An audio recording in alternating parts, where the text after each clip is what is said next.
Hi friends, welcome back to my channel voice of Jyothi 123. ఈరోజు గుడ్డు ఖైమాతో మేము ముందుకు వచ్చేసాను. ముందుగా ఆనియన్స్ని బాగా గుండగా కట్ చేసుకొని కలయి పెట్టుకొని ఆయిల్ వేసుకొని అందులో వేసుకున్నట్టయితే ఫ్రై చేస్తూ ఉండండి. కొంచెం కరివేపాకు కూడా వేసుకోండి, ఆయిల్ వేయండి. వేసుకొని గుండగా తరిగాను ఆ ఉల్లిపాయలన్నీ కూడా కళాయిలో వేసుకొని ఫ్రై చేస్తూ ఉన్నాను. మా గోల్డెన్ కలర్లో వచ్చినంత వరకు ఫ్రై చేస్తూ ఉండండి. అలా వచ్చినట్టయితే ఆనియన్ అనేది మంచిగా ఫ్రై అవుతుంది, అవుతూ ఉంటుంది. ఓకేనా ఫ్రెండ్స్. నెక్స్ట్ ఆనియన్స్ బాగా ఫ్రై అయ్యాయి చూడండి, కొంచెం గోల్డెన్ కలర్ కూడా మారిన తర్వాత 4 ఎగ్స్ని కొట్టేసి వేసుకున్నాను.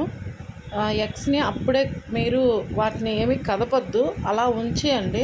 ఒక 2 మినిట్స్ ఉంచినట్టయితే ఎగ్ని తర్వాత మనం కలిపేటప్పుడు ఎగ్ అన్నది పెద్దగా వస్తుంది, అది చాలా బాగుంటుంది, టేస్ట్గా ఉంటుంది. దానికి ఉప్పు కారం పట్టినట్టయితే చాలా బాగుంటుంది ఫ్రెండ్స్. ఓకేనా. నెక్స్ట్ అలా 2 మినిట్స్ అయిన తర్వాత కొంచెం ఫస్ట్ పసుపు వేసుకోండి.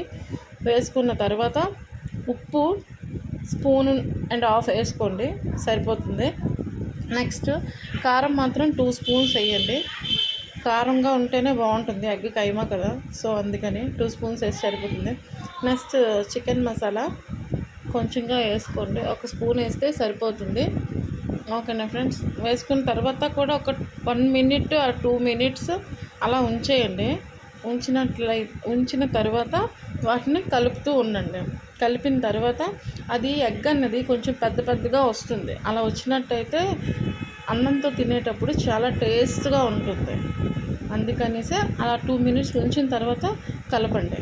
కలిపితే చాలా బాగుంటుంది. అంతేకాకుండా టేస్ట్ చాలా ఎక్సలెంట్గా ఉంటుంది. మీరు కూడా ఇలానే ట్రై చేయండి. సిమ్లో ఉంచుకోండి. ఫస్ట్ వేసేటప్పుడు సిమ్ చేయండి, తర్వాత కొంచెం హై చేయండి. అలా చేసినట్టయితే సరిపోతుంది. అలా చూసారా, పొగ వస్తుంది పైకి. అలా కొంచెంగా ఫ్రై అయిన తర్వాత దాంట్లో ఇంకా వైట్గా ఉంది అంటే, సో దీనికి కారం సరిపోలేదు, కాస్త కారం వేసుకున్నట్టయితే సరిపోతుంది. ఓకేనా ఫ్రెండ్స్. నేను కారం మళ్ళీ వేసుకున్నాను, మీరు కూడా అలానే ట్రై చేయండి, బాగుంటుంది, చాలా టేస్ట్గా ఉంటుంది. కారం వేసిన తర్వాత మళ్ళీ అట్లగరితో కలుపుతూ ఉండండి. కలుపుతున్నట్లయితే రుచి ఇంకా ఎక్కువగా ఉంటుంది.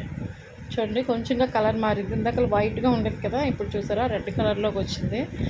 ఇలా మీరు ట్రై చేయండి, ఎక్సలెంట్గా ఉంటుంది, చాలా బాగుంటుంది.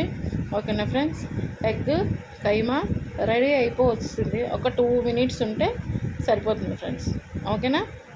అలానే మీరు కూడా ట్రై చేయండి, ఎలా ఉందో కామెంట్ చేయండి. నా ఛానల్ని ఫస్ట్ టైం చూసినట్లయితే సబ్స్క్రైబ్ చేయండి, లైక్ చేయండి. లాస్ట్ అండ్ ఫైనల్గా కొంచెం కరివేపాకు వేసుకోండి, టేస్ట్ ఇంకా బాగుంటుంది. ఓకేనా ఫ్రెండ్స్. ఎగ్ కైమా రెడీ అయిపోయినట్టే. నెక్స్ట్ 10th క్లాస్ రిజల్ట్ వస్తుంది 22. అందరూ 10th ఎగ్జామ్స్ రాసిన వాళ్ళు రెడీగా ఉండండి. నా సబ్స్క్రైబర్స్లో ఎవరైనా 10th ఎగ్జామ్స్ రాసిన వాళ్ళు ఉంటే పార్టీ ఇవ్వాలి. ఓకేనా friends. See you the next video. Bye.